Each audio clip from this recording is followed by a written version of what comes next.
This account just got villainized and I have to build Phrolova in 12 hours, and if I die once, I will become a dungeon main whilst learning keyboard and mouse and guitar. Okay, maybe not the guitar. To make matters infinitely worse, I'm on my 4th 50-50 right now and there's only 2 more days before my villain arc begins. On July 18th, 2025, on my way from work, something unexpected happened.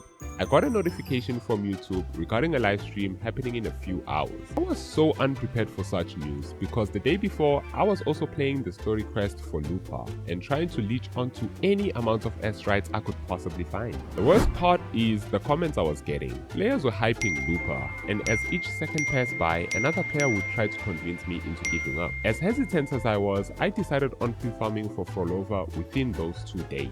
Starting off on day 1, I began by farming for the artifacts that are shown on screen. The bad thing about farming before a live stream is not knowing if the leaks I used are legit or not. Cause for all I knew at the time, I could have been farming for something completely wrong. To my surprise, when the live stream dropped, the leaks weren't wrong, and this gave me a huge advantage, cause now I knew exactly what to focus on. Right now, I was farming for some helix and polygon cores, as these materials were the ones that were needed to upgrade her level and her forte. After farming for a few minutes, I now had the necessary amount of materials to level her up.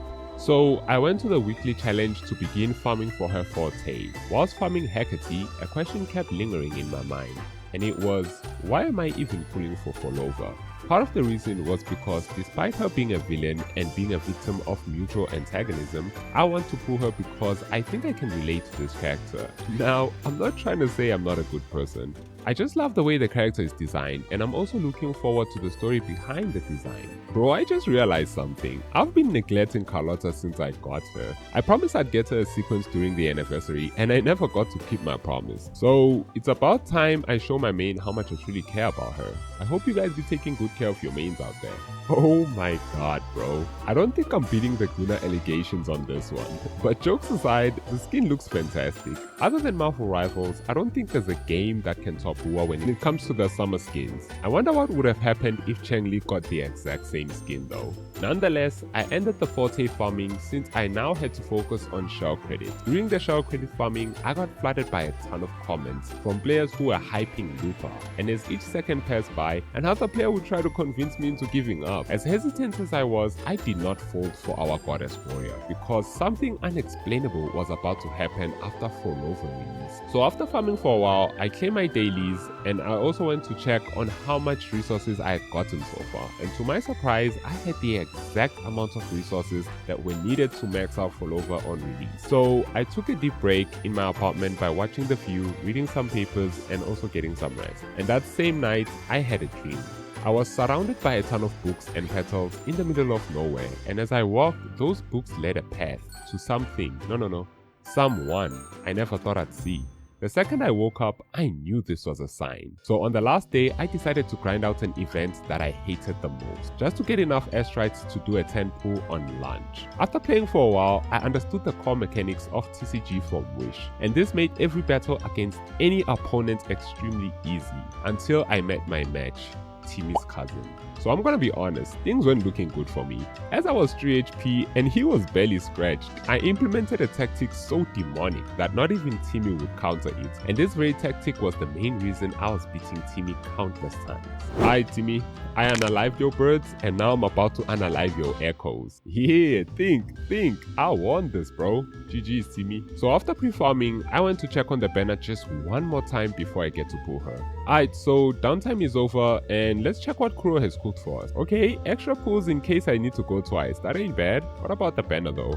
Oh my god, dude. Okay. I'ma claim one and I'ma just go in. You know, let's just do that. Moments of truth. Oh, okay. Dude, Tawochi, don't you ever give me a jump scare like that. Moment of truth.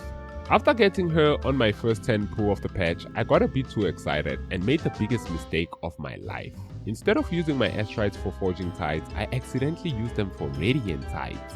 And I mean all of them. The amount of rage I had at the time was so immense that I decided to do something crazy. Let's try getting her weapon in 3 days. But before we do that, I want to first test her out and see how good she really is. As you can see, I literally had no clue whatsoever on how to play her. But I can tell for sure that this team felt so amazing to play. One question I had in mind was, what if she's going to be Chisa's best in slot support? So I went back to the weapon banner and you guys won't believe what happened next. I went to Mount Firmament to do my building ritual inside Chang Li's bathwater. I began by upgrading her to level 20, but when I reached 40, there was a bunch of materials that I had not attained yet. Since these materials are pretty new, it meant I had to do a bit more exploring and even the main quest. But before doing so, I had to give her a few echoes, so that she can be able to stand her own ground. I took her to Tower of Adversity for some testing, and to my surprise, she was performing quite well, even on the lowest floor. After clearing Tower of Adversity, I decided to fight the new boss, and you can tell that I had no clue what or how his mechanics work. I was getting packed up, but the least to say was that Cantarella and Phrolova were working extremely well together. Obviously, until bro summoned his third leg. I'm just happy that bro didn't hit Phrolova, or else I'd be cooked for real. I wonder who's shorter though, Katetia or Carlotta? Bro, like, if I don't get the weapon within the next 10 pull, I might wail. Yo, editor, don't put this in the vid, bro. After farming for her talents, this is how Phrolova was looking. I then chose to do the main quest so I can unlock more areas before maxing her out. And a few hours later, I finally found the area with her flowers. I took as many as I could so that I can level her to 80. And this is how my Phrolova looked after 8 hours of farming, main quests and events. When I returned to her hometown, two crazy things had happened. I didn't notice her flowers were all over the place, and also that she was still there. So I continued farming until I was finally ready to level 90 her. And with that being said, was it worth it building a villain character into this account? The answer is heck yeah.